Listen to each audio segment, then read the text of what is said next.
Hello, everybody. Welcome to Enlightened Up. My name is Craig Shoemaker. This is the show that it has an intention to it. It's more purposeful comedy. It has a purpose of literally enlightening us up, offering some other suggestions on maybe how to deal with mental illness, which is a big problem in our country right now. A lot of depression, a lot of suicide. During COVID especially, this is needed, and that's why we're here. Have a good time, have some laughs, have some fun. We have a lot of comic guests, which is amazing for me. What an honor it is to be in this business, to be around just some of the great icons of comedy and some of the great creators out there and people with more depth than a lot of the creative arts. It's so fascinating to me to have these conversations. Someone recently texted me and said it's like listening to Inside the Actors Studio for comedians. But it's even more than that. It's like being a part of, maybe you're hanging out with the Dalai Lama or a Thich Nhat Hanh or something like that. It's a combination of that as well, because we really try to talk about goodness and light and maybe even spirituality, whatever it is. We go where the flow goes, the genuine energy flow. That's what we're intending to do here, and we hope that you're enjoying it. And if you are, download us and spread the word and favorite us and lots of hearts and likes and all that shit that you have to do. Whatever you have to do to promote us. I don't even like the word promote. That's the one thing I've never liked about this business is the promotion that you have to do. It turns into some self-obsession thing, and it really isn't. I really do want to make the world a better place through the vehicle that I know well, and that's comedy. I get to call my friends in here that have for years and years. Some I haven't seen in 30 years, 20 years. Some I don't even hang out with that much. But welcome to the show. And now today, if you're watching on video, you can watch us on YouTube. I'm going to be honest, that's another thing we do. I put on a shirt just before I'm in a little bit of a hurry, because I see that we're overloaded with guests in the waiting room, waiting to come on. But it turns out one was early. Thank God for my codependence. But I put the shirt on. I'm going, oh, my God, is this thing tight? I'm busting out of it. So I'm doing my best to suck in the entire interview. I will be sucking in. By the way, laughter, you do lose weight. Apparently, I haven't been laughing much lately because I have gained some pounds where my wife actually said to me, we haven't had sex in a while. She said, you lose 20 pounds and I will have sex with you. That is motivation. Men will love to hear something. I'm looking for pills. I'm looking for quick fixes. I got to get down. But to be honest, also, she did have sex with me. I just told her, don't look beyond the breasts. Don't go lower than my breasts. And she did have sex with me. It was awesome. Thank God. But still, I'm motivated. I'm really motivated right now because I'm looking down and the shirt is busting out. This will really get you to watch YouTube. I'm busting out of this shirt. My belly's showing. I will do the best I can because I know our guest would be repulsed if he saw what's under here. Anyway, our guest is somebody that I've admired for years from afar. We don't know that one. I don't even know where the hell you live. But we don't know one another that well. But I think there's a mutual admiration for both of us. Yeah. And, I've seen your work. I love watching your work. And you have such a diversified career. I really appreciate that. Joey Medina is our guest.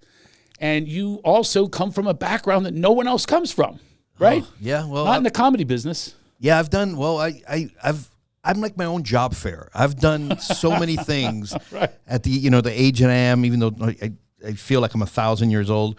I'm a professional boxer. I was a police officer, and that was just a couple of things. And then I did bail bondsman. I did I repossessed cars. I delivered pizza. I've done every job you can think of. It's pretty much I've had. And I'm a filmmaker. Did you ever take the pizza? That's all I want to know. Did you ever actually take a slice? Oh yeah, of course.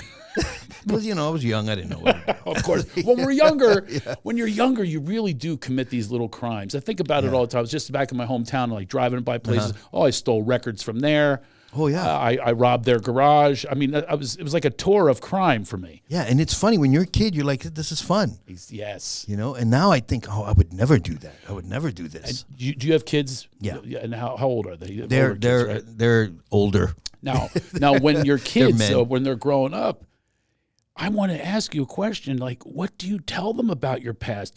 Because I can't imagine my kids doing one of these things, let alone I did it on a regular basis. Well, one of my kids ended up getting in trouble when he was younger, like around 16, 17. And it actually brought us together because he ended up going to juvie for like a year.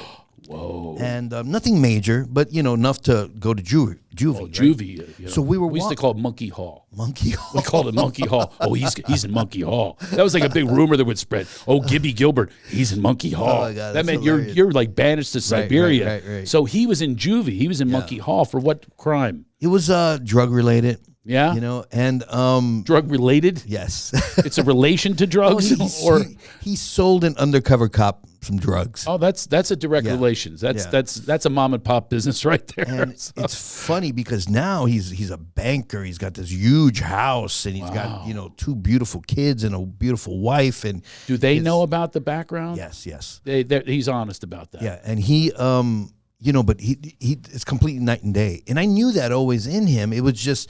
He just, I wasn't around the way I should have been, and he was running around with the bad crowd. When you're a kid, you do what they do, right? Yeah. I was lucky growing up as a kid, even though I was bad at a very early age. But when I started boxing, it made me a better person because it kept me away from the bad elements. Sure, right? and you're learning great values. Yeah. When you dedicate yourself to anything in life, you're learning a great value. And boxing, you have to be dedicated or you're dead. Yeah, there's no smoking, there's no drinking, there's no drugs. And you learn, other people who are in team sports, baseball, football, basketball, you're part of a group. And so you do things with a group. So kids who are in those group sports tend to be always part of a group. A boxer's on his own. So like a stand-up. Yeah, exactly. And Perfect they tend to be by themselves. Wow, interesting. And the people you do mingle with are kind of in the same boat you're in. They're boxers or comedians, and because we get each other.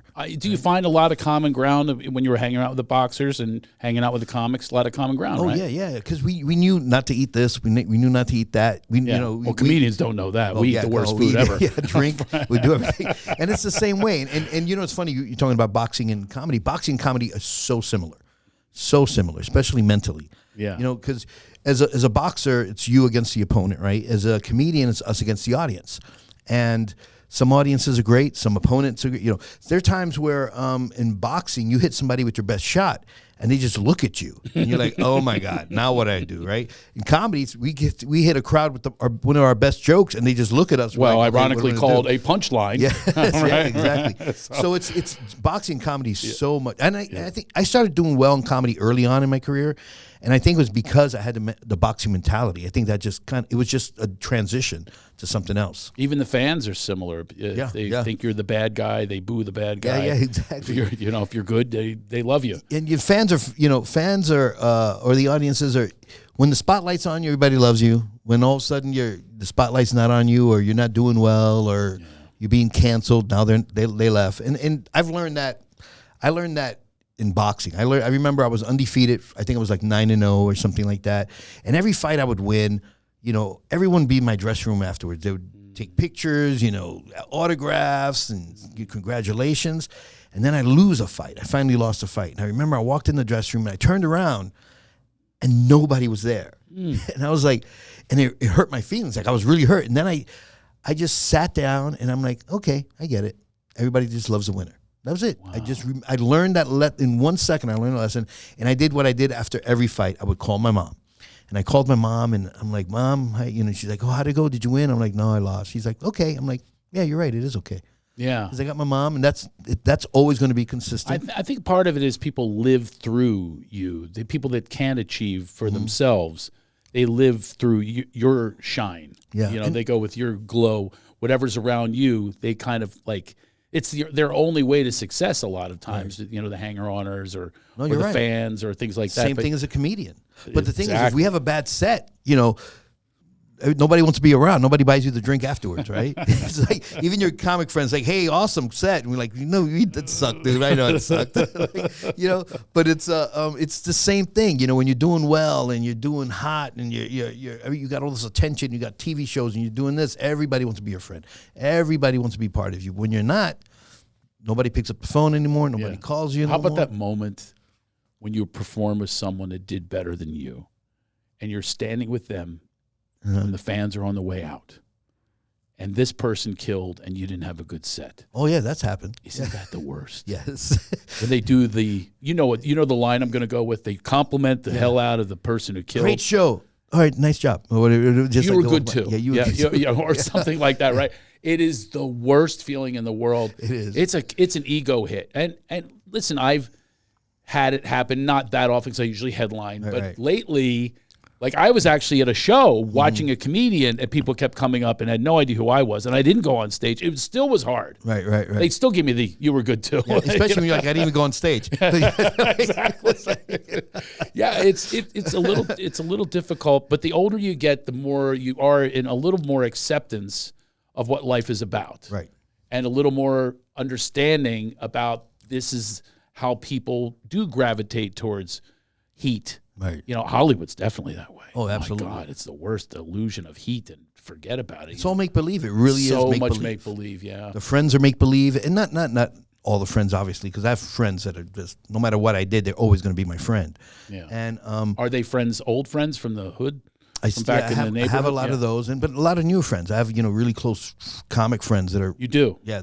We're like brothers, and it's. But did you grow up in the business and fail together, and that's how you became friends? No, I think or it was did you just become chemistry. friends when you were both successful? Chemistry. I think we were both. I'm talking about my buddy Drew Marks. I think you met him once, and he started actually stand up before I did. And I remember one time I was doing a crappy gig, and he used to have a craft service company, and he did craft service for one of my movies I did, and that's how we originally met. But then we were doing comedy one day, and he laid off because he was doing craft services, and we were just talking, and he's like, "Man, I really want to get back to comedy, man. I love it. That's what I care about." And I totally understand what he meant.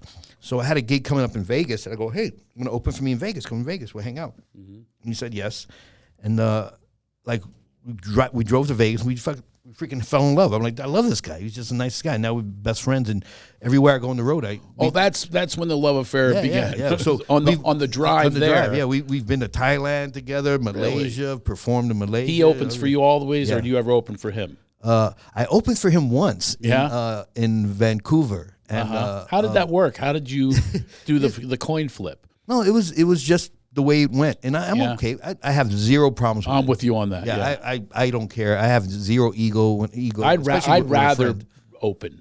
Yeah, because then there's so no much pressure. Yes. Yeah, I did. Bill Bellamy was insistent that he close when we worked together. I was like, go ahead. Yeah, great. That's awesome. It was a little weird. It was a little weird because it was after show. Right. Hey, you don't sign something when you open for people. You don't sell merchandise, right? Yeah. It is a different dynamic. I have Caroline Ray and I really hit it off. I love Caroline Ray, and I think she's one of the best comedians ever. She's worked on the show I do, Funny You Should Ask. That's right. Yeah. She told me about that. We were on the show that you copied, Hollywood Squares. Hollywood Squares, yeah. That show totally is Hollywood Squares. It's they might as well go the ripoff of Hollywood Squares. I mean, it's amazing. I watch that show. I'm going, what in the world? There's very little difference except you're not in a square. Yeah, that's the only difference. Yeah, so she's on that one now. But we used to be on Hollywood Squares together. But anyway, we would like to tour together.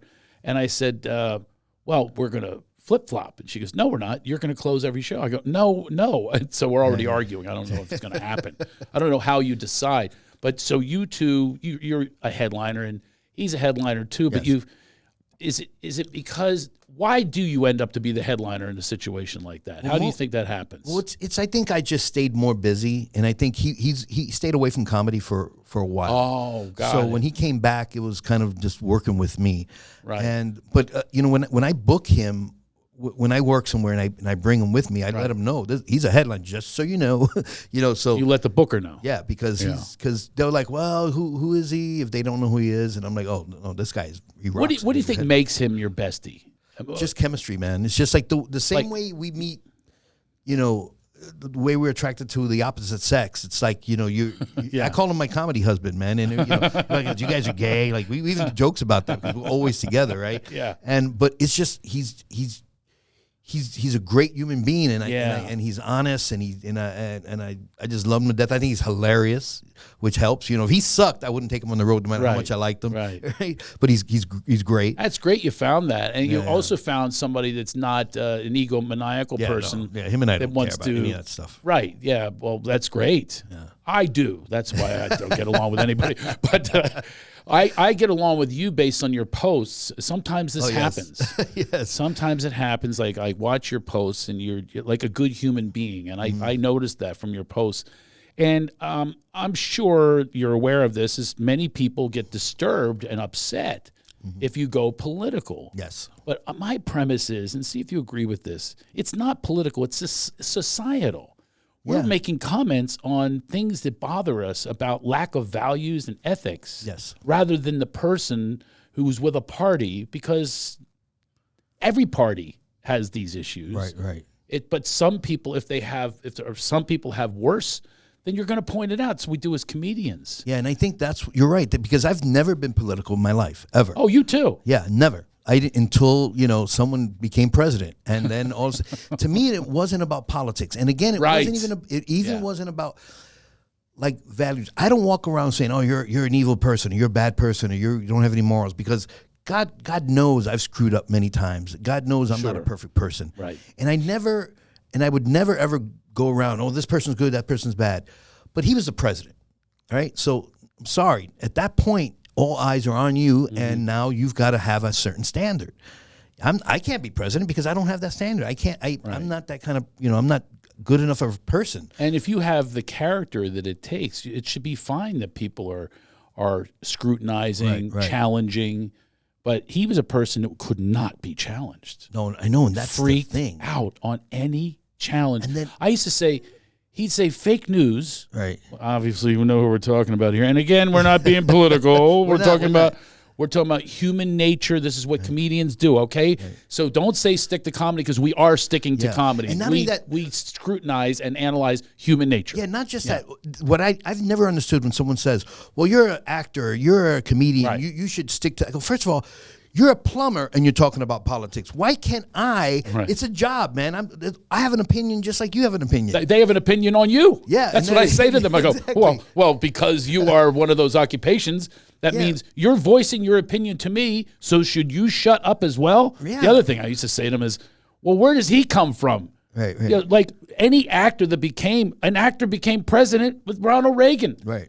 I mean, as I say, well, did you have a problem with that? It's like, this is where people go blind, and you've got to have common sense and also common decency to have conversations and be okay with if we're challenging your person. Don't deify that person. That was the biggest difficulty I've always had with him, is deifying someone, especially of that character, because I come from an area, Atlantic City, that he literally said he would make it great again, and absolutely, and this is just a fact, he destroyed it. Right. I mean, it didn't pay people's bills. Yep. You don't act like that and be a leader. So that was the difficulty I had. So why do people have a problem with me having difficulty about that? And like before, I've had people that literally say, I will no longer pay to see your show. That is ridiculous. Because I said one little comment.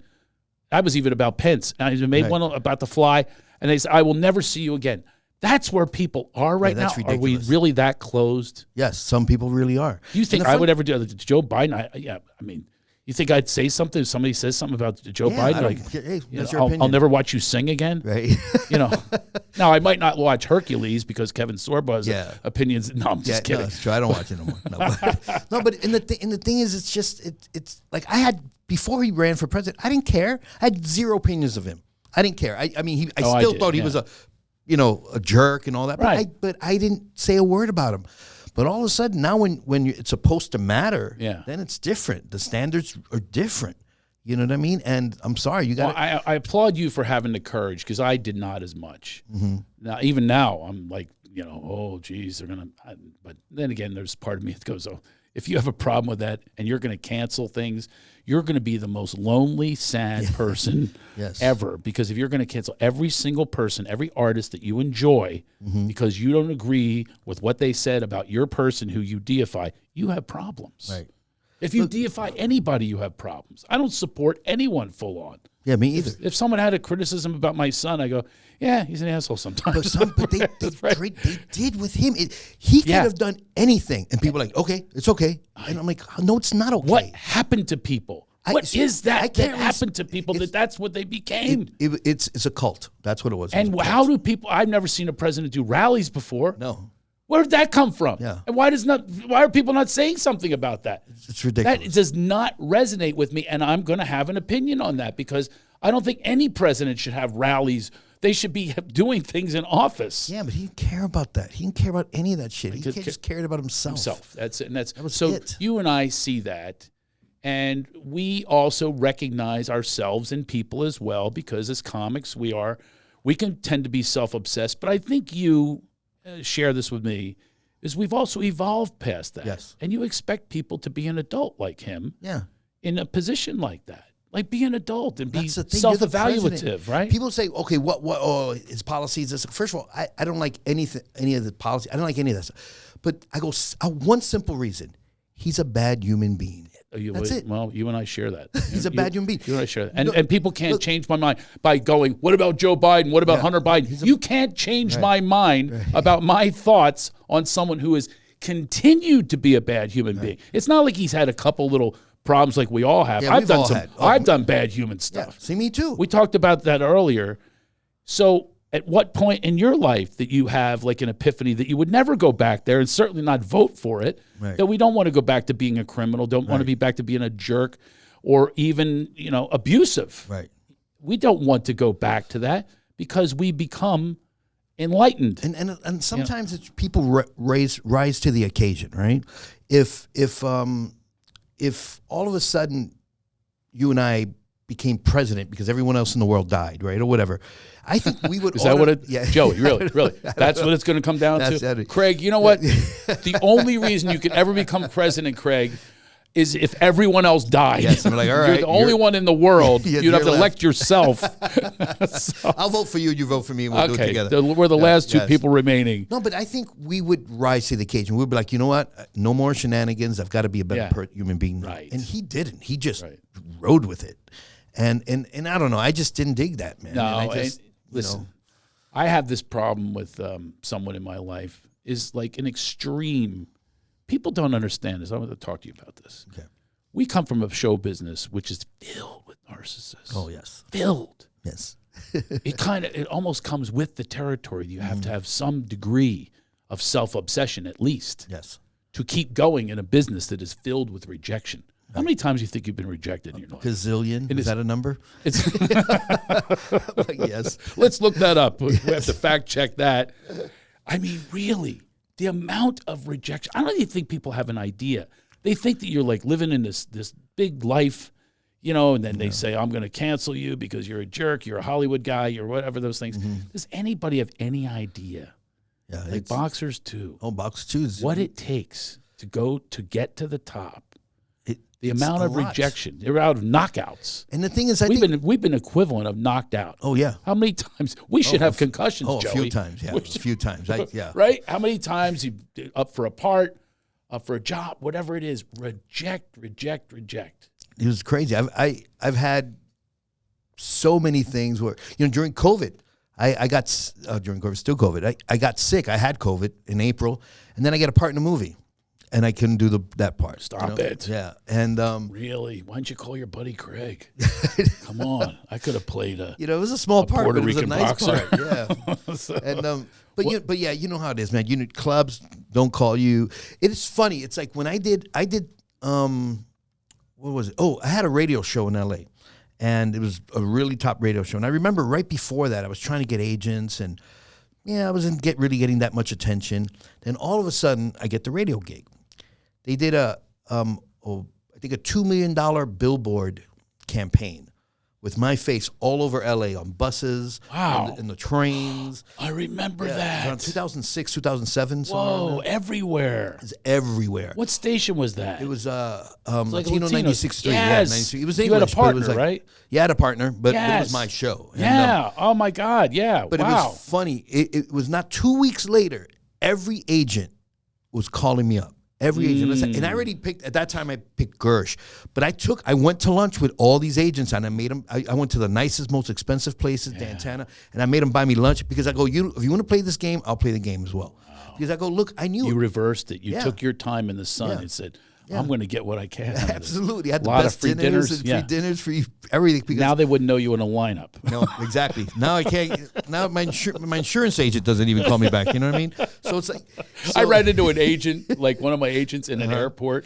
And the guy says, "Oh, this is so and so, a friend of mine," and he goes, "Hey, nice to meet you." I go, "You've been my agent for 3 years." Honest to God, hilarious. I didn't tell him that I'm your client. Right. That's how bad it is. We're even rejected by people that are supposed to be there for us. But you know the beautiful thing, though. The beautiful thing. This is the business that we can. There's ups and downs, and we can. Nobody can know who we are right now. Everybody could not make our call. Then something happens. Where tomorrow everybody's all over us again, and it's just that's the way it works. It's an illusion. Oh yeah, it's all illusion of heat. But you have to milk and you have to know how to use it well. You know, and there's the part where the ego comes in. I wanted to talk to you about. It's very hard. I've actually filed for divorce from my ego. Good. Yeah, I filed for divorce, and it's pretty cool. Right. It's like I'm having fun with it, trying to stay married. The ego's going, hey, remember that sex we had in the back of the car? No, I mean, it's really, really not easy, right? Especially in this business. But then again, some of it is easy because I resonate more with people like you, people that come from adversity, people that come from other jobs and occupations that weren't just totally obsessed on being famous, right? You weren't always totally obsessed with being famous, right? No, I wanted just to be good at whatever I did. Exactly. Same here. So if we have a little pivot, I want to be really good at what the pivot is. I coach now. I'm doing a lot of coaching. Cool. Yeah. Not children's sports. I tried that. I was not very good. I had a team that literally didn't score a single touchdown. They didn't score a single. We came within 1 inch one game. Oh, that's but that was it. But they did it again. They gave me 3 kids with special needs. That was not fair. So anyway, I really admire people like you that say, you know, I'm going to be passionate for things that are good for people, you know, like I can be there for them, be of service to them, and it's not always about me. Right. Here's the rub, Joey, is we also have to, I think, I'm trying to figure this one out, be self-promoting. Yes, and I'm horrible at that as well. Right, I'm horrible at that. I'm not like because you feel like a jerk being an egomaniac by going, "Hey, look at me." I can't even sell merch. I sell merch, but I hate doing it because I feel like I'm begging. You know, there's some guys out there, and I'm not going to mention names because I don't want them to think I'm talking bad about them. That I love that they sell it. They sell stuff like that. Ridiculous. They make almost as much as they make almost as much as they do for their act. By the way, I did it for years too, but I feel like. So cheap. Yeah, I can't. It's hard for me to do it. But people, here's the part that I've heard the other side of this is let people have that moment with you, and don't get into your own ego saying I shouldn't be doing this. They're really happy meeting you. Yeah, and I do. I even when I don't have merch, I shake hands, meet and greet all the time, sign and pictures and all that kind of stuff. But. Yeah, so I have to look at it at both sides. It's difficult. I mean, we have to make that decision on. I actually had to go to therapy over taking a bow. Wow. Okay. I can't take a bow because that thing in my head. Do you have any of this? Where you're going, oh, because it's my parents or whatever. They knock that off your shoulder. You know, like who do you think you are? That's interesting. So I couldn't bow my whole life. My therapist showed up at my show. I go to the therapy and she goes. You didn't bow. I go, how'd you know? I was there. She said, I thought we worked on that. You were going to bow. I said, oh, I don't know. So do you bow after a show? No, I don't bow unless it's, for instance, we all come out. Then we'll take a bow together. Oh, they do it on TV. But I don't. In general, comedy club. I personally don't. That's my thing. But let me ask you why. I don't know. I don't think because I've ever bowed, maybe. You know, I want you to go deeper. Come on, Joey. Come on, come on, baby. Well, Doc. No, I don't know. Do I need a couch for you? I do. But I know where you're going with this, and I know why. Because I'm very aware of. I don't want to look like I'm not humble. That's what I'm saying. I'm so aware of that. So you're so aware of, I don't want to be a narcissist. Yes, and I don't want to be an a-hole. Like, for instance, when I got the radio gig, right? Yeah. I was making a lot of money. I'm not going to say how much, but I bought my mama a house, I bought me a house, and I had an apartment. And it was good. And then because I was on the radio, every buddy of mine who had a comedy room at night, for $10 or $20 bar gig, I was saying yes to all of them. You were? Why? Because I didn't want them to think I was the asshole that has a radio show now and doesn't want to do their little And you room. became too famous for them. Yeah. And by the way, we know people like that. Oh, yes. I definitely know people like that. And I didn't want to be that guy. I want you to sign language one of those people to me right now. Give me a first initial on a sign language. Don't even say cameras. It. Yeah, I know there's cameras. I'll tell you that off camera. Yeah, I know one that I'll bet you and I have the same one. Probably. That had a moment where it exploded and forgot everybody. And to me, my best friends were the ones that were always there. And it was like, come on, man, let's go out. I'm treating. Like, let's do that. But I didn't want to be that guy. And so here I am doing radio. I'm waking up at 4 a.m, right? Or 3 a.m, actually. And I'm doing gigs at 10 o'clock, 12 o'clock at night, almost your codependence almost killed you. Yeah, I slept in my car so many times. God, wow. Because I'm like, I don't want to crash and die. I'm meeting my doppelganger here. Just a little because shorter I didn't want to say no to people. A lot shorter. But I don't want to say no to people. Yeah. So that's one thing I learned. If I'm ever in that position again, I'm just going to humbly say no to people. Yeah. I just can't do it. I wake up at 4 a.m. and I let can't them do know. your gig. Yeah, I have better things to do now. You don't want to say that. No, but it's true. When I was doing radio, 6 o'clock, I was doing this already. I am trying to get a mind meld with you right now of the person we're thinking of. I'm almost sure we're thinking of the same person. Probably. How can we clue around this one? There's definitely more than one. Oh, I got it. One child. Nope, not the same person. Okay, good. Hey. We'll work on it another time. Okay, we'll talk after. Okay, all right. I got a few. I got that wrong. But then I'm going to give you opposite. People who are not the people who. I'm going to bring up one guy who is usually so famous, generous, and would be exactly the same way if he didn't have a dime in his pocket, and that's Russell Peters. Wow. Russell Peters is the most amazing human being. He hasn't returned a call of mine in years. Son of a bitch. No, but I'm laughing, but it's true. It's funny. True, but I never was one of his boys. He doesn't text me back all the time either. But he knows me, and I know him, but he doesn't. But he return really, my text truly messages. is. I've seen him. Like I've worked with a lot of people. He actually gives to people. Yeah, like he gives. He gives opportunities for opening acts. Yeah, that's, by the way, I got a little big too. I mean, a little bit, and that's of course. That's one of my things is I give people an opportunity to open for me, like you do with your friend. I did tons of that. I mean, and I like that. Like for instance, I love. But don't you find that they are even ungrateful? You've had people. Before, yes, right? I've had people. But I have like 3 famous people now that used to open for me and kiss my ass to open for me, and now they would blow me off. Wouldn't know me in a lineup. Dude, that's messed up. That's messed up. I know. Isn't it crazy? Yeah, that's messed up. And I think maybe it's because we're both East Coast people, but it does have something to do with it. Yeah, there's something rooted. I about never forget. Yeah. Okay, like there's a guy, and he's not famous, but he's known in LA. A guy named Gilbert Esquivel. He's kind of the one that brought me out to LA. Really? And even though with Gilbert, I don't talk to him every day. I see him maybe once a year, and you know, but I will drop everything. I will drop everything at a drop of a dime if he calls me, if he needs something, because I will never forget what he did for me. I stayed at his house. He's treated me. I would never forget that. And even though it's a matter of fact, almost 30 years ago, I promised that when I made it, I was going to buy his wife a Mercedes, and I'm still going to keep that promise if it ever happens. Hey, wait a minute. Your radio days, you had to. I know, I could have screwed. I screwed up. You could have skipped your mom's house. You could have skipped your mom for this promise you made. I mismanaged money back then. Oh, my God. You went way down in my book now. Sorry.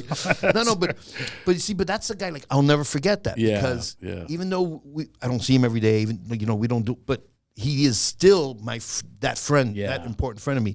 And I've had people that I've helped and I've done a lot for, and maybe not a lot, but monumental things, like the first gig or like things that, and now it's kind of like, they've forgotten. And not that I want anything, because I don't. Like their success is great, good for them. God bless them. I wouldn't mind, but you wouldn't mind getting a call from them. Yeah, but like I've got a huge director. It was a huge director, and when he was nothing, I would give him opportunities. And how about an extra part? Yeah, no kidding. You know what I mean? It's just, and I wonder about their character. What kind of character is that? And you're right. I do think it's not everyone from the East Coast, but there is something that we're brought up. What do you think that is? I think it's just the way we're brought up, and I think it's very streetish, very, loyal to your friends. Yeah, and that's it. Loyal to the people you went through things with. Because before there was comedy, right, there was that. Right. And that is similar to comedy because you're creating a brotherhood, sisterhood. Mm-hmm. You're creating a safe place for you because you protect one another. Right. Same thing with comedy and boxers. Mm-hmm. So I guess it is. It's. I always say about the East Coast is there's literally roots in trees. Here it's like did you know palm trees are not indigenous to California? I didn't know that. Oh, there was a golf course that had to close because it had all these palm trees. They had to take the palm trees out because it's not. I was going to say economically, environmentally conscious to have these. All the palm trees are imports. Oh, I did not. How symbolic is that of California and Hollywood, right? Yes. Which the streets are lined with these beautiful, gigantic palm trees. Those Beverly Hills estate areas. Mm-hmm. They're all. It's phony. There's palm trees, just like L.A. Just like L.A. Is that amazing? Yep. But I go back east, man. Oh my God, the roots in these trees that have been there for centuries. Uh-huh. There's stories to tell. And there's something about that. You're living next to another rooted person, and you make a forest together. Yeah, and that's why you never forget. Like, for instance, it's on social media because they still live on the East Coast, but I have friends from junior high school that we still, say hi and hang out because I remember those days playing handball in the Bronx. I remember handball. So handball. I was a handball champion, baby. I did good. And then handball. What kind of handball did you play? And by the way, was it called something else? I talked to Eleanor Kerrigan about this. In Philly, we called it something else. It sounds like a racial term, but I looked it up and it's not. Okay, no, we just called it handball, and we played with the Spalding ball. Remember the little ball? Spalding balls. Yes, but there was a pimple ball too. We used that for stick ball. We'd saw it in half. Did you do that half ball? Did you ever try that? It was called because we didn't have much. You couldn't hit a ball; it would knock somebody's window out, or it would go like really far away into another neighborhood. And you would never see it again down a sewer. But we played stick ball. We played stick ball. But we played with a half ball, so it didn't go as far. Okay. Yeah. Oh, I didn't know. We didn't do that. We did that if we couldn't afford a brand new Spalding, then we just played with a broken one. Yeah, you had to play halfway. Duct tape and stuff like that. And then you yell out car. That means everybody breaks. Let the car go by. Yeah, there you go. The sewer was home base. Of course, somebody's jacket was second. Yes, there you go. A frisbee was a chewed up frisbee from a dog was third. Yeah. I love the innovations that we had. That's another thing I think is part of the rooted thing that I'm talking about is we had innovations that you had to do as a child with no money. Right. Because you didn't just go to parents and say, give me that. Yeah. You had to literally ad-lib games. You had to ad-lib the fields of the games. It was always different. Everyone had a different field. Yeah. There's different fields like Yankee Stadium and, all the stadiums throughout the country. No, every neighborhood had a different field. Yep. Old Man Cataldi's awning was a double, all that, right? Yeah, exactly. Yeah, and same with walls for wall ball or whatever it was, buck or any of those games. We had to, and I think that's a really good thing. I never want to sound like the old man, you kids today. You kids today are spoiled. You don't know what cursive is. Yeah. But my son had to sign something recently. He's like, how do I do that? 11 years old. Literally had to sign a release for parasailing. And he goes, what do you mean? I said, you don't have a signature? And I realized they don't have signatures. Yeah, they don't teach that anymore. He had no idea what to do, so he's there. It took him like 10 minutes to finish his whole name. He's doing these loops. And typing, did you take typing growing up? Yeah. I had to take typing. I'm going to give you a really quick story, but it's about typing. When I first moved to L.A., I didn't have an agent, obviously. I didn't have anything. But I wanted to sound like I had an agent. So I made up his name was Joseph Ross, was my agent. It was a name I thought of. This one you weren't as good a writer. And I was Joseph Ross. And I would call up comedy clubs and stuff as my agent.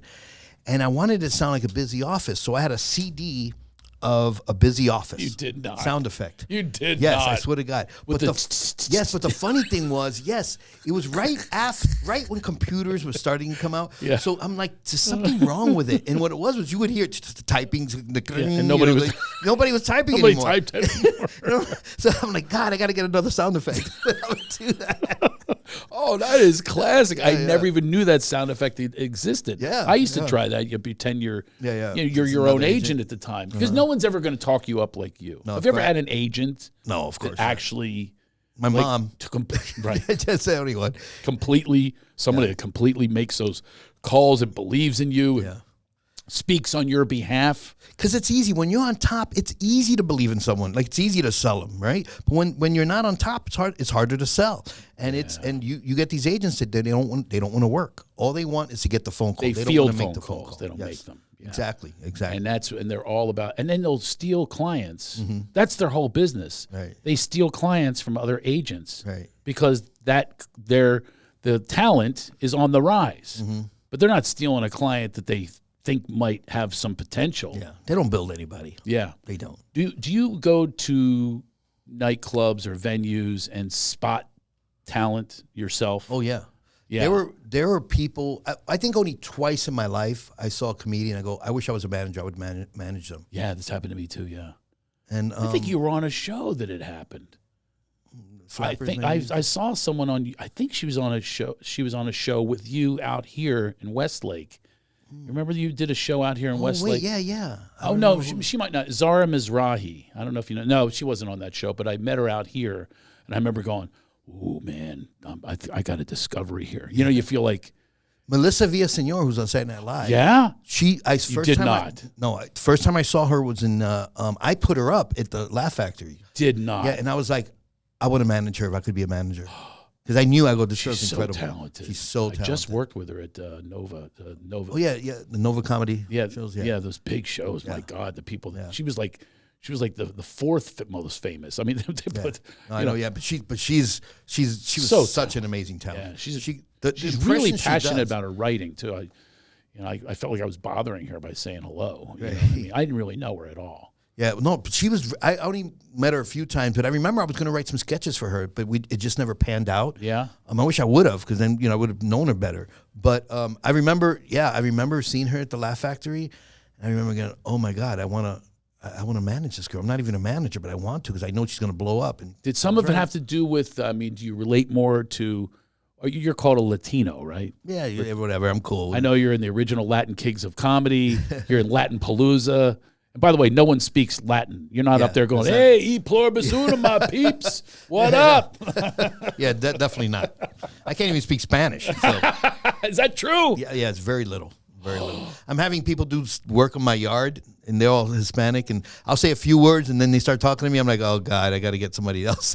Yeah, and you look the part. They probably think I can have a conversation, but I'm not proud of the way I speak Spanish. I'm a little shocked right now. Yeah, That's a big shocker. I can have a conversation, but Well, not where are your conversation. parents from? I'm Puerto Rican. Right, So but my they're from Puerto Rico? Both parents are from Puerto Rico. They both there, speak perfect Spanish. But the way it was growing up in the Bronx was, and I was raised mostly with my grandmother, was they would speak in Spanish, I would speak back in English. So that's how we knew how to communicate. And it was I never So had to speak Spanish. you understand Spanish. Yeah, I understand Spanish. But can't speak it? No. And I'm then the opposite. I can speak languages but not understand a single wow. word that they're saying. Really? Oh, no. I'm like, you lost me at like, Right. we, Yeah. And then the thing is with Spanish was different. Like, Mexican Spanish is a little different than, Puerto Rican Spanish. And then, So of course, the Spaniards. Yeah, Spaniards is way different. You Well, have to have a lisp. I was about to say Yeah, that. yeah. You know where that came from, right? I heard, I don't know if it's true, but I heard it was, I guess, a king or Yep. somebody You're had a on it. lisp and everybody was imitating him so that he wouldn't feel bad. Something like that. Well, yeah. I mean, I wouldn't use the word imitating him, but to honor him and not be beheaded, Right. they all talk like him. And apparently, I don't want to be, homophobic here or be, not woke, Right. but he was Queenie. Oh, okay. So he had the lisp like this, Right. though. He says, Gratias.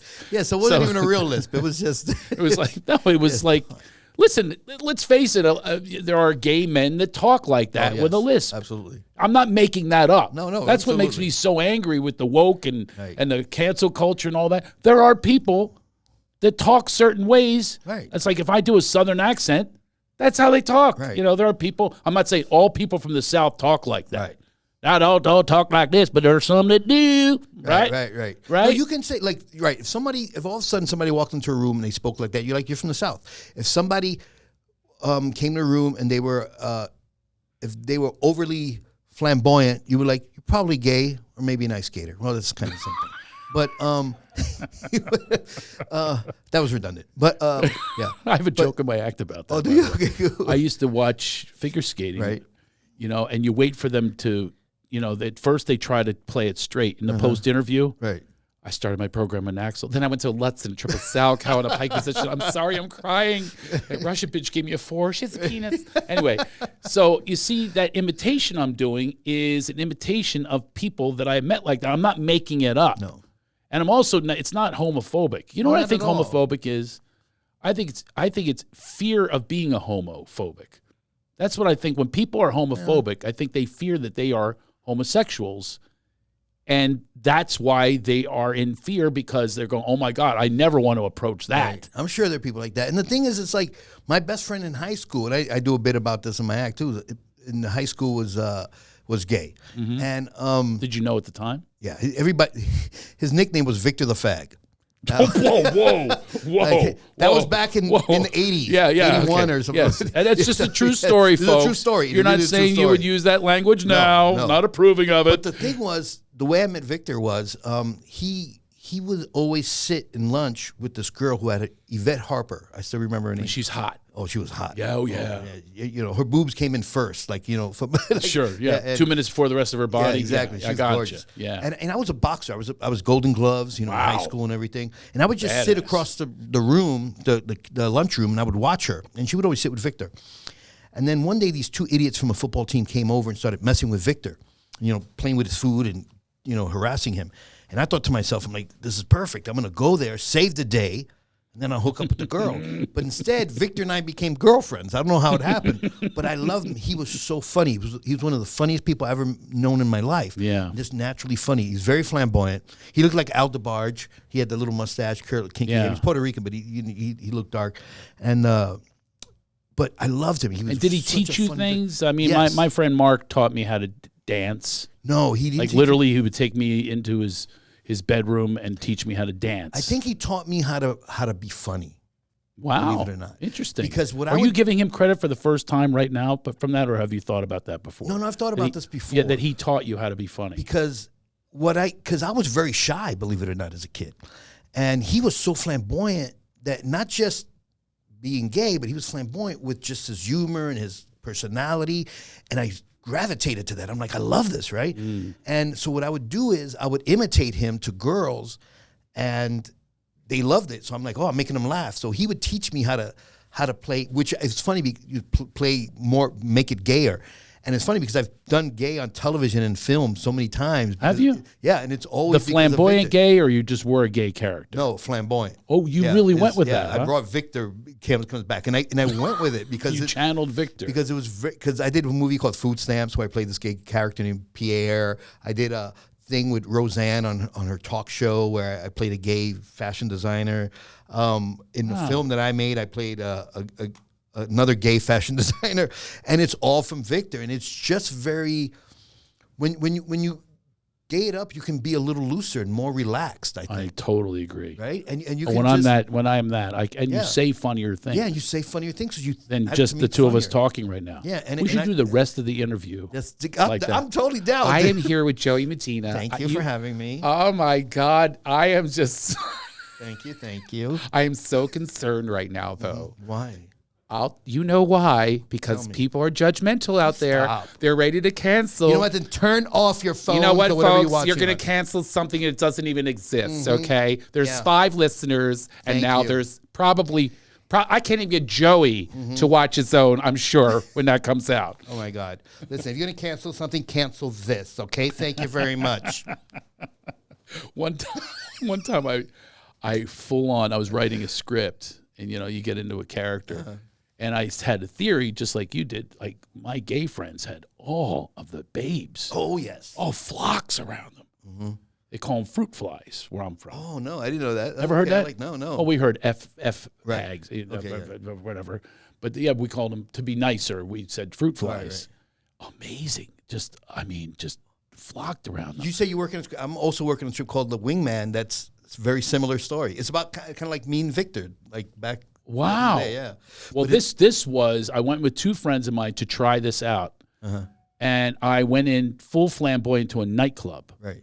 And committed to this character. I did not come out Right. of the character. Right, So it was Nick and John and me. They were from Philly, but this is in Buffalo. I tried it out. I was away from home. Right. So I would meet a girl. I go, oh, my God, this is unbelievable. And I remember saying to her, like, I got to know her, and she's like, I don't know how you cope in this place. These guys, like, they have dorsal fins. It's like Jaws coming at you. I don't know how you cope. Uh-huh. And I said, and I turned to her, I said, I am feeling something I have never felt in my entire life. Just hold me. Can you just hold me? And she goes, me too. She gives me this big hug. And then Nick and John come up. I go, oh, here's my friends. This is Nick and John. This is Kim, or is it Kimberly? I hate people that shorten names. Offensive. How do they just assume they can short your name like that? Anyway, Kim, this is and they go, my friends are going, nice to meet you. They couldn't believe I was committing to this. Yes, and then I ended up in the back of a car making out with her. Oh, wow. But in character, it was really hard. She must have gone, I can't believe I'm so hot that this gay guy changed up for me. Yes. Well, I never even thought about that, Joey. I never thought.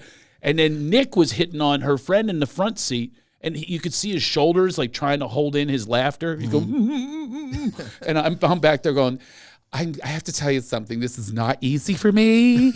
And I was like kissing her, and then I have to stop for a moment. I had to pause. Anyway, I never wrote the movie. Oh, okay. I never wrote the movie, but I did have those scenes where I would see what it would be like, and it really was difficult if you're in a character. I like it, to be honest. It's not that I'm making fun of at all. Exactly. Not at all. Yeah. I'm not making fun of. I'm not patronizing. No. It just feels. That's why I have a lot of gay friends, and I'm attracted to them as a human being because I'm like, I love that energy, man. Same here, yeah. I love that energy because they have the. Obviously, everyone's different, right? I'm just generally speaking, but they have this energy that I'm like, I want to be able to say freedom. That. It's like a freedom. I go, I'm a comedian, and I don't feel free to say that. So I want to be like that. You know what I mean? Or the enthusiasm. That. Yeah. Like I hang out. I had years where I hung out in this gay nightclub. Mm-hmm. Matter of fact, I just saw he's a musical director for years. I shouldn't say what he's been with a huge show for years, and I just saw him do a one-person show. He's a musical director, and God, he loves seeing me. I love seeing him because we went right back to 1992 when I was hanging at the Rose Tattoo, right. And I'm the only straight guy, and I love those days because there's this enthusiasm. Somebody sees you. I mean, here's one. And again, it's not making fun. You're literally honoring someone for having that kind of freedom and having that way where you can just express yourself, where we have to be, can't talk like that. I mean, we're in a world, a patriarchal white world especially, you can't hug. I like to hug. A gay man is automatically has a better sense of humor and is funnier than a straight man, generally speaking. I mean, because of that. Because of the more freedom. Open, the freedom of saying what they want to say and being themselves. And God bless them for that, because it took me years to become, to be the way I am as a comedian and to not be shy and all that stuff. And I have a similar story to yours. One day I'm with I don't know if you know him, he's a comedian named Willis Turner, a real funny guy. We're at the Ice House in Pasadena, one of your favorite places, mine too. Mm-hmm. And I had two really hot female friends that came to see my show, but they were lesbians, and he didn't know that. And their girls are like, hey, you guys want to go dancing? And he's like, yeah, let's go. And I already knew what was happening. So we go to this gay bar in Pasadena, and then he realizes, he goes, wait a second, this is a gay bar. I'm like, yeah. So him and I just danced the whole night together. Oh, isn't that great? Yeah, and it was funny. And then he was going, he looks like Prince a little bit. He's a tiny, small dude. Uh-huh. And he was dancing great. And then he was dancing with everybody else. And I'm like, oh, man, this is so much fun. And we still talk. This was 100 years ago, but we still talk about it to this day when we see each other. Like, dude, let's go dancing. Like, it was just fun. It was just a fun time. Everybody was there to have a good time. How many times can you go with these straight guys that are so self-conscious. No, they can't. Yeah, self-conscious is the opposite of comedy. So I guess if we're encouraging people to get into comedy, just be gay. Yes, yeah, don't be worried. There's nothing. There's nothing wrong with it. It's fun. Yeah, it could be just hanging out with people. Just look at the greeting when I love to use the term flamboyant. That's a great term. Right. Like Liberace was flamboyant. Right. My mom would only use that term with him, by the way. She would never admit he was gay. Oh, of course not. My mom could never Elton admit. John, too. Elton John, perfect. Flamboyant. Yeah, flamboyant. Yeah, he would wear all those costumes and things, but people can't get the part about the gay. Yeah. They just can't. A lot of guys are so uptight. So guys, when they greet each other, it's just, I had a guy, I tried to give him like that shake and hug at the same time because I didn't really know what to do. He arm barred me from wrestling. That's weird. To get away from him because I tried to come in with the hug. He elbowed me. Right. That's how much he could not connect on that level. My close male friends, when I see them, I hug them and I kiss them on the cheek. Yes. They kiss me back. We're good to go. I have a straight friend. We kiss on the lips. Yeah, what's that? As long as you have nice lips. We always actually, I saw him a few weeks ago, and he's known for this, for me anyway, because he actually takes his hand and pulls my neck in the back of my neck and pulls him into. It's that heavy. I actually did have a friend that kissed me on the lips too, like every once in a while. But I knew he's a dentist. This is a straight guy, has a couple kids. Yeah. And he always does it. And I said to my family, we had like a little bet. I go, I hadn't seen him in a while during COVID. I go, hey, I wonder if he's going to do this during COVID. Pulled me in, almost got tongue. Oh, yes, absolutely. But I mean, how many times with straight guys you get together and they go, hi? Right, I mean, they're enthusiastic about seeing you. What a wonderful thing. I also like a lot of things that gay men like. You know what I mean? Like show tunes. Yeah. Love show tunes. Do you like Broadway? You grew up in New York. Yeah, I grew up in New York. I'm not a big play guy, but I like certain plays. Did you see the one-person show with Mike Tyson? Did you see that? That was actually excellent. Excellent, right? Yeah, it was excellent. Yeah, his wife helped. She really put that thing together well. And put his life back together. I mean, he rebuilt himself, Yes, and, exactly. And God bless him. Good for him. Yeah. I believe in second chances and even third chances. I believe life is always work in progress. A human being is always work in progress until the day we die. And then we're still, depending on what you believe in, we're still work in progress. Our souls are learning. They come back sometimes. They're always learning, try to be better and better. And I think every human being, no matter how difficult they are, how bad they are, I like to believe that we're always trying to get better and we're always trying to do better. I know I am. I'm a better person now in my 50s than I was in my 40s. Oh, God. And in my 30s and in my 20s. Absolutely. And I'm trying to be even better. It's just a bummer that the body. And the body doesn't. I pulled a hamstring crossing my legs. This entire show, I've been trying to suck in my belly because my shirt is. I just looked down, by the way. Yeah. I don't know. Oh my God, there it is again. I mean, it's unbelievable. I can never wear this shirt. Well, at least it's just. You gotta only stand up when you wear it. I actually did a race with my kids at the shore, and full on hamstring. Oh wow! Like not a joke. Right. Full on went down. So, and the funny thing is that such a bummer. When we're as we get older, our brains don't. Our brains think we're still younger. Brains don't age. Yeah, the body does. Yeah, that's the thing. When I did the race, I'm going, okay, I could do this. I do it every year with every kid. I mean, every kid as they grow up, every year, and then once they pass me, then I never do it again. Right. Because by the way, there's no turning back. Right. Right. When did you do sports with your kids? Yeah. Right. Once if you boxed your kid, once he knocks you out, you never can go back. Of course not. You are never going to go back. Okay, I have a rematch. Right. No, there is no rematch because you will always lose. Yeah. When I saw my son, the oldest son, for the first time pass me, I'm very fast runner. When I saw him go past me and sand was in my eyes, oh wow, that is a visual I will never forget because it was metaphoric. He's running into the future. Like I will never ever catch him ever again. Yeah, that's unless he gets hurt, right? Or something like that's the only way. You got to trip him. What is it? What, yes, that's an East Coast thing. Yeah, there you go. Yeah, we're gonna win at any cost. That's right. How close are you to your kids? Close. One of them I'm closer than the other, only because the youngest son Johnny he's a construction guy. You know, he's very independent and everything. Joshua, the older one, he's got my sense of humor. He was the one that was in trouble, and we would talk every weekend, and we would just walk and talk and like I remember when he first got in juvie, he was like, "When I get out of here, I'm the guy who narked on me. I'm gonna get him." And this, I'm like, why? You're here because of you, not because of your friend. Not only that, but I think people need to hear is that was his opportunity. He should thank that person. Oh, yeah, and that's how we develop. He now had an opportunity to grow through all adversity. Right. These are absolutely, like I thank my big thing is my ex-wife. I mean, sometimes I literally like thank you because it made me such a better man. Yeah. I have to.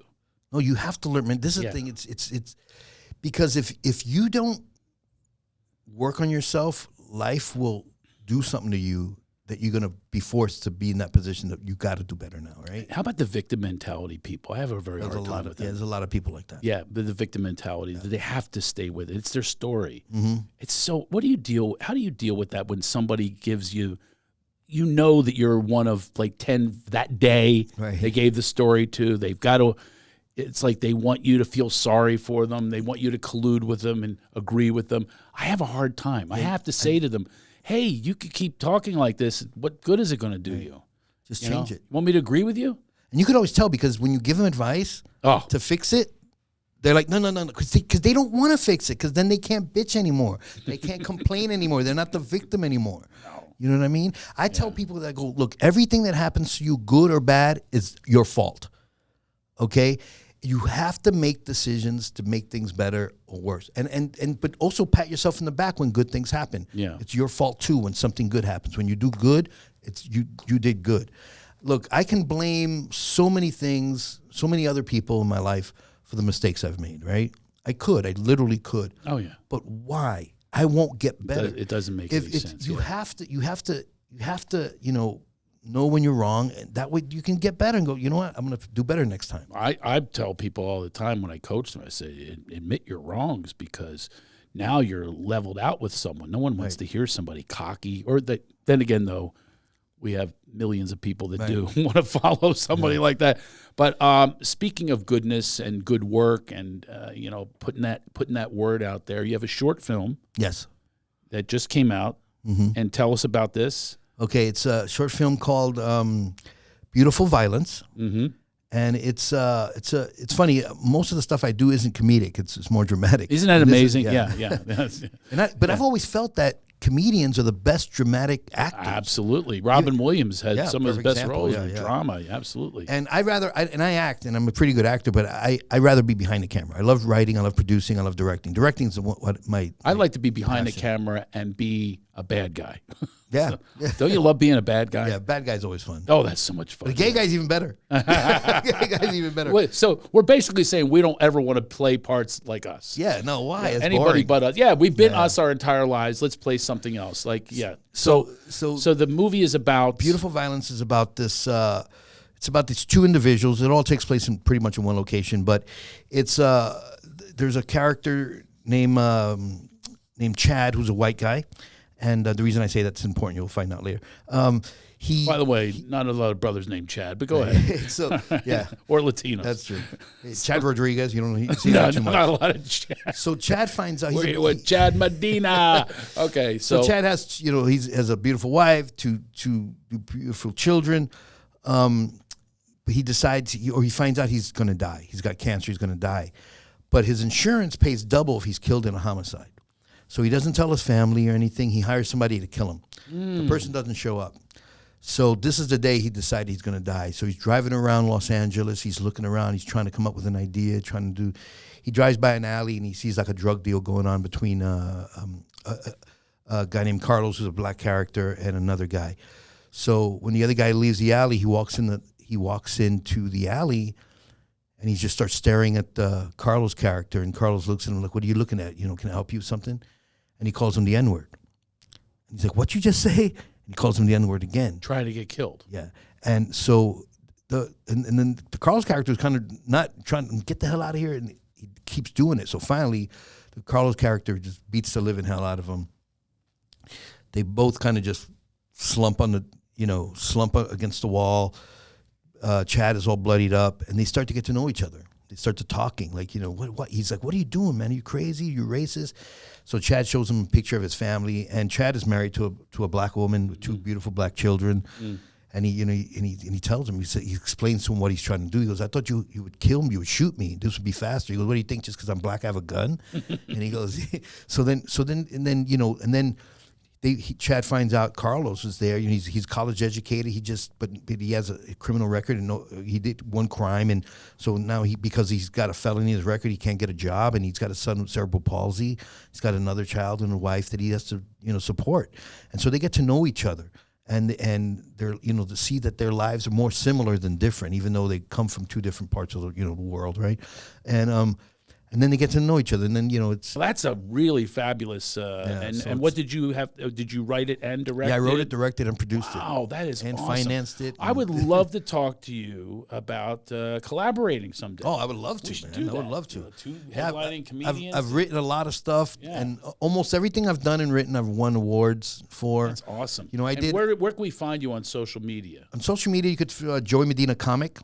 You can go to, if you want to see the stuff I've directed and made, you can go to BronxBoyEntertainment.com. Bronx Boy Entertainment. Yeah, and that's my website for my production stuff, not my comedy stuff. Right. And you're diverse, man. I love it. I swear to God. Well, Joey, you've been a great guest, as I knew you would be. You've been a great host, my friend. Let's just do some more hanging, and maybe people are hearing for the first time our collaborative efforts. We will be like the Sherman Brothers. We will be like a Lerner and Lowe. There you go. Stiller and Mira. We're going to be Turner and Hooch, right? Isn't that TV show? I don't know.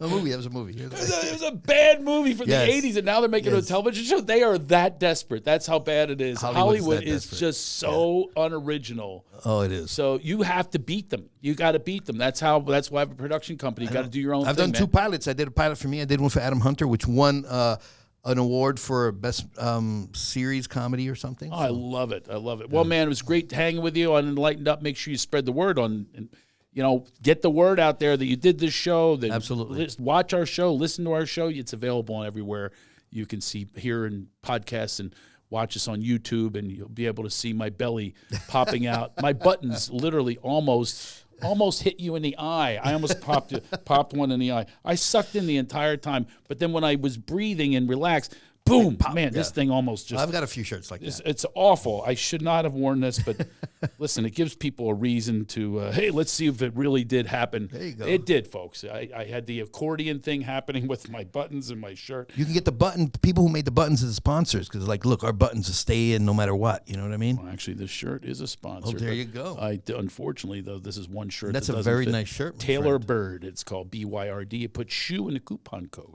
There you go. Put shoe. You get a discount when you get a discount. It's already discounted. Right. It will send it to you. The great stuff at Taylor. That is nice stuff. It really is. So I just gave him a free endorsement. But dude, I love to spread the word around. Hopefully you got the word spread today about just how to live a better life. Be good humans. Yes, that's the message. Be a good human. Don't be an a-hole. Right. And just remember this. Enlighten the fuck up. All right. Yes. We'll see you next time.